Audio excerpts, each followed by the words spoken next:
Hi friends, എല്ലാവർക്കും മിഠായി പൊതിയിലേക്ക് സ്വാഗതം. മറ്റൊരു നോമ്പുതറ എത്തിയിരിക്കുകയാണ്. അതിനുള്ള സമയമായിട്ടില്ല, കുറച്ചും കൂടി ടൈം ഉണ്ട്.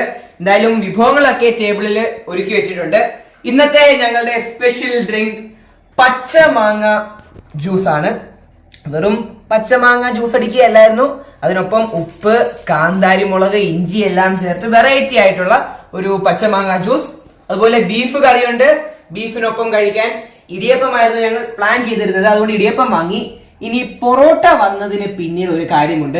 ഇന്നത്തെ നോമ്പുതുറ ഒരു പ്രത്യേകതയുള്ള നോമ്പുതുറയാണ്. വേറൊന്നുമല്ല, നിഷാന്റെ ആദ്യത്തെ നോമ്പാണ് ഇന്ന്. അതുകൊണ്ട് തന്നെ അവൻ തളർന്നിരുന്ന് കളി കാണുകയാണ്. ഇവിടെ ഒന്നും മൈൻഡ് ചെയ്യുന്നൊന്നും ഇല്ല. ഓക്കെ, അവൻ തളർന്നിരിക്കുക തന്നെയാണ്. നിഷാൻ, എങ്ങനെയുണ്ട്? എന്തൊക്കെയാണ് ഫീല്? അതന്നെ, ആദ്യത്തെ നോമ്പാണ്. എന്ത് തോന്നുന്നു ഈ തളർച്ചയല്ലാതെ? ഒരു ഇവനോട് നീ ചോദിച്ചിട്ടൊന്നും കാര്യമില്ല. അതെ, വയ്യാതായെന്ന് തോന്നുന്നു. ഉള്ള എനർജി എല്ലാം പോയി. അതെന്തായാലും ആകട്ടെ. നിഷാനെ ഇപ്പൊ തന്നെ ആകും, നോമ്പ് തുറക്കാൻ സമയം ആകുന്നു. ഓക്കെ, അതാകുന്നു. ഇനി പൊറോട്ട.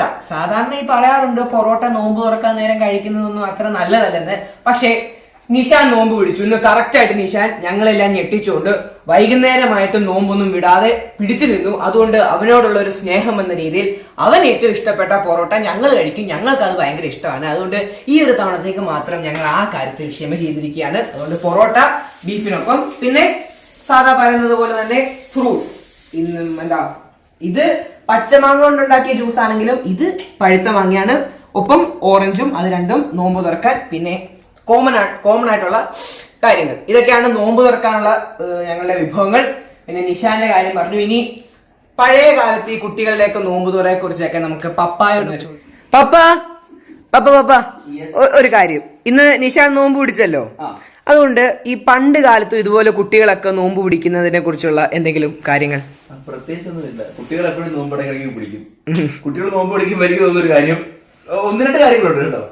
ഒന്നാമത്തത്, ഈ പിള്ളേർ ആദ്യത്തെ നോമ്പാണെങ്കിൽ അത് സെലക്ട് ചെയ്യുന്നതിലൊക്കെ ഒരു രീതിയൊക്കെ ഉണ്ടായിരുന്നു. ആദ്യത്തെ നോമ്പ് എന്ന് പറയുമ്പോൾ നോമ്പ് പിടിക്കാൻ പോകുമ്പോൾ ഭയങ്കര ആവേശമായിരിക്കും. കൂട്ടുകാരുടെ മുന്നിലൊക്കെ ഞാൻ നോമ്പ് എടുത്തു, ഞാൻ 5 എണ്ണം എടുത്തു, നീ 6 എടുത്തു എന്നൊക്കെ പറഞ്ഞ് തർക്കിക്കാനും എണ്ണം കൂടുതൽ പിടിച്ചതിന് ശക്തി കാണിക്കാനും ഒക്കെ ഉണ്ട്. അതുകൂടാതെ നോമ്പ് സെലക്ട് ചെയ്യുന്നത് ഈ ചിലപ്പോൾ തലനോമ്പ് എന്ന് പറയുന്നത് നമ്മൾ റമദാൻ മാസത്തിൽ ആദ്യത്തെ നോമ്പില്ലേ, ഒന്നുകിൽ ആദ്യത്തെ നോമ്പ്, ഇനി അതല്ലെങ്കിൽ ഈ വിശേഷപ്പെട്ട ചില ദിവസങ്ങളുണ്ട്. ബദർ യുദ്ധത്തിന്റെ ദിവസം 17-ാം രാവ്, അല്ലെങ്കിൽ നമ്മൾ 1000 രാത്രികൾ 1000 ദിവസങ്ങളെക്കാൾ ശ്രേഷ്ഠമായ ലൈലത്തുൽ ഖദറിന്റെ രാവിലെ 27-ാം രാവ്, ആ ദിവസം, അങ്ങനെയൊക്കെയുള്ള ചില നോമ്പുകളൊക്കെയാണ് പൊതുവെ ആദ്യത്തെ നോമ്പിൽ സെലക്ട് ചെയ്യാറ്. ഇപ്പൊ നമുക്ക് അങ്ങനെയൊന്നും ഇല്ല. ഇന്ന് നിബിഷാൻ സ്കൂളിൽ പോകുന്നുണ്ടായിരുന്നു, അവധിയായിരുന്നുകൊണ്ട് ഇന്ന് നിബിഷാൻ ആദ്യത്തെ നോമ്പ് എടുത്തേ ഉള്ളൂ. ഇനി നോമ്പ് എടുക്കുമ്പം രാവിലെ ഇടത്താഴം എല്ലാം കഴിഞ്ഞ് വെളുപ്പിനുള്ള ഭക്ഷണം എല്ലാം കഴിച്ചു കഴിഞ്ഞ് വരുമ്പോൾ നമ്മളെല്ലാവരും ആരാണേലും പിള്ളേർ നോമ്പ് എടുക്കുമ്പോൾ അവരോട് ചോദിക്കടാ മടുത്തോ, വെള്ളം കുടിക്കണോ, ഒരു ഉച്ച വരെയൊക്കെയാണ് ചോദിച്ച് പുറകെ നടക്കും. ഉച്ചയാകുമ്പോഴത്തേനിടയ്ക്ക് ഉച്ചയ്ക്ക് മുമ്പ് എങ്ങാനും ക്ഷീണമാണെന്ന് പറഞ്ഞാൽ പൊതുവെ വീട്ടുകാർ ചെയ്യുന്ന എന്തെങ്കിലുമൊക്കെ കൊടുത്ത് അവന്റെ നോമ്പ് പിടിക്കും. എന്നാൽ ഉച്ച കഴിഞ്ഞിട്ടാണെങ്കിലോ രാവിലെ മുതൽ ഒരു 2 മണി വരെയൊക്കെ എന്താണെങ്കിലും പട്ടിണിയൊക്കെ ഇരുന്നു.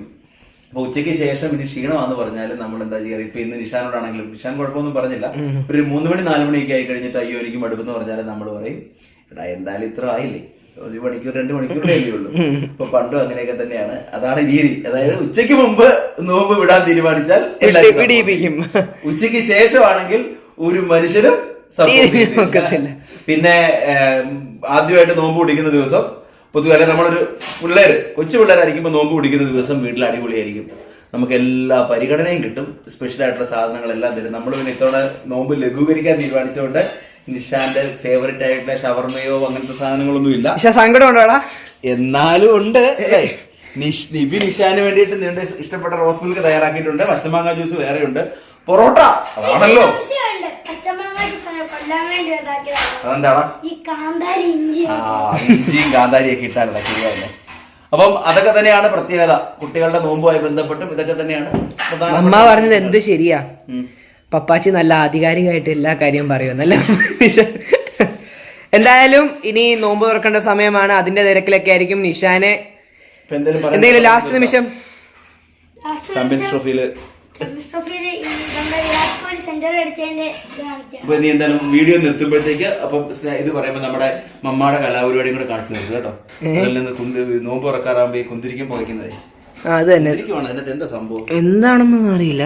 ബട്ട് വേണ്ട അതിരിക്കട്ടെ. ഇതാണ് മമ്മാടെ കലാവിരുത്. എന്തായാലും നിഷാൻ ആകെ തളർന്നിരിക്കുന്ന ഈ ഒരു സാഹചര്യത്തിൽ ഇനി നോമ്പ് തുറക്കാനും അതിന്റെ തിരക്കിലൊക്കെ ആയിരിക്കും ഞങ്ങള്. ഇതുപോലുള്ള കൂടുതൽ വീഡിയോസുമായി ഞങ്ങൾ വീണ്ടും വരുന്നതായിരിക്കും. അതുവരെ ബൈ. സ്നേഹപൂർവ്വം കോട്ടയത്ത് നിന്നും നോമ്പ് പിടിച്ച നിഷാനൊപ്പം